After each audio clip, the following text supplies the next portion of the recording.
Good afternoon, friends. This is Nishant Pant, your English teacher. So, we shall start with another video on subject verb agreement. And today I'm going to take up very confusing nouns which are misused often. Let me start with police. Police is one of the mostly misused noun. Now, the confusion that arises, I believe, is out of the usage of police in Hindi. In Hindi, police is usually treated as a singular. So you would have heard of people saying, police aa gayi hai, police ne chor ko pakad liya hai. But in English, police is always plural. The police are investigating a matter, not is. The police are patrolling the streets of Haldwani are. Please remember this. No police is. Cattle are. Cow is, but cattle are. Poultry are. Hen is, but poultry are. People are.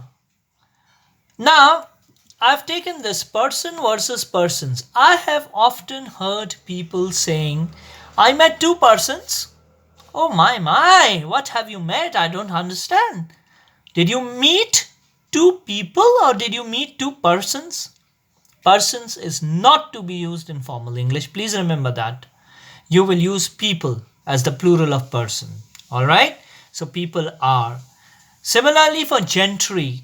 Gentry are. Gentry is a class of good-mannered people. It's not gentry is. So please don't use gentry with a singular verb.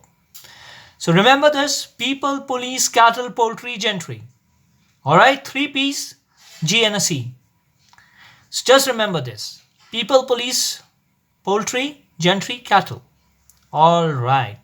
Now there are certain other nouns which are usually in pairs and they will always end in an S and they will take a plural verb. Scissors. Where are the scissors I gave you?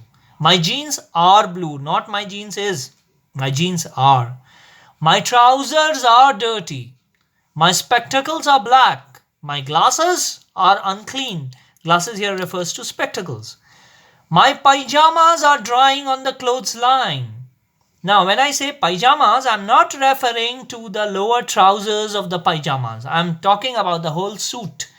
Right? Your night shirt and your night trousers. So they are pajamas. My pajamas. Binoculars. Right? My binoculars are very powerful. So ending in an S and being used with the plural verb. Remember these. Scissors, jeans, trousers, and there are many much more.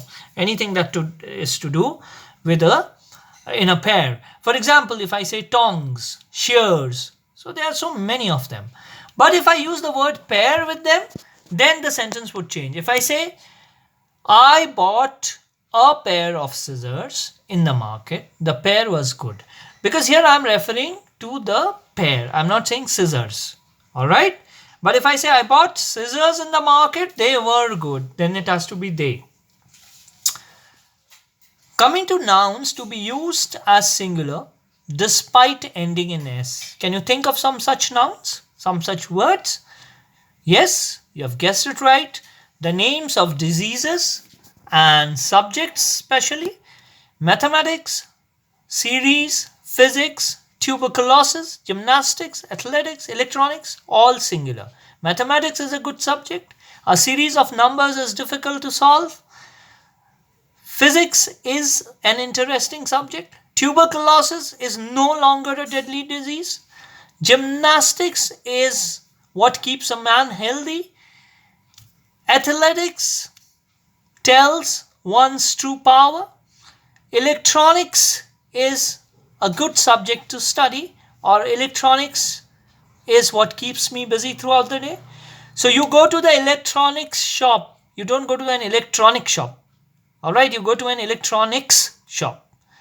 Now, the next concept I'm going to take up is zero plurals. When I say zero plurals, it does not mean you cannot use a plural verb. But what you cannot do is, you cannot add an S to these words. Alright? You can use a plural verb, but you cannot add an S to these words. You cannot say deers. You can always say, one deer was grazing in the park 5 deer were jumping. 1 deer was grazing and 5 deer were jumping.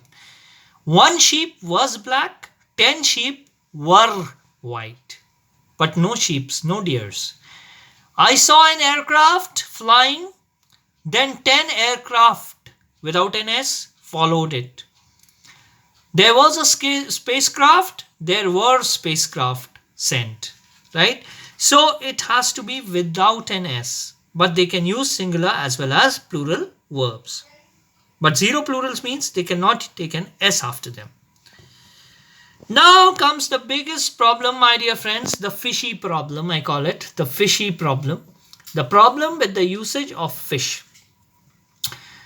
Now, fish is something which can be used as singular as well as plural, but it will change the meaning of the sentence. Let's see how. If I say Rohu and Mahashir are both food fishes, then I am referring to 2 different species of fish or 2 different varieties of fish. Rohu and Mahashir, Rohu is different, Mahashir is different, are both food fishes. Here is only where when I talk about a different species, the different variety of a fish, then I talk about fishes. Otherwise, if I say I don't eat fish, it'll be fish in general, fish as a class. He brought home 3 fish of the same kind. 3 fish. There were 3 in number, but they were of the same species. He brought home 3 mahashirs, so he brought home 3 fish. Alright? So remember this, fishes only with the variety and the species, otherwise it will be fish, fish. Now comes the major problem which plagues many a human. It's hair. Now hair, typically you must have been told in school or in the earlier years that do not use hairs. But my dear friends, the dictionary defines hair as countable as well as uncountable. So it again depends upon the usage. Look at the 2 sentences I wrote for you. She has got long, thin hair. As a whole bunch of hair, right? He has got a few grey hairs now. Because here the word few is being used as a determiner, right? So we are using hairs. He has got a few grey hairs now. But I found a hair in my soup. One strand of hair, right? So hair can be countable or uncountable depending upon the usage. So read these 2 sentences again very, very carefully. She has got long, thin hair, right, on her head. He has got a few grey hairs now. Few of his hair, not hairs, have turned grey. Either that ways you can write the sentence, or you say he has got a few grey hairs now. I hope you enjoyed learning. See you soon. See you in the next grammar video. Thank you very much.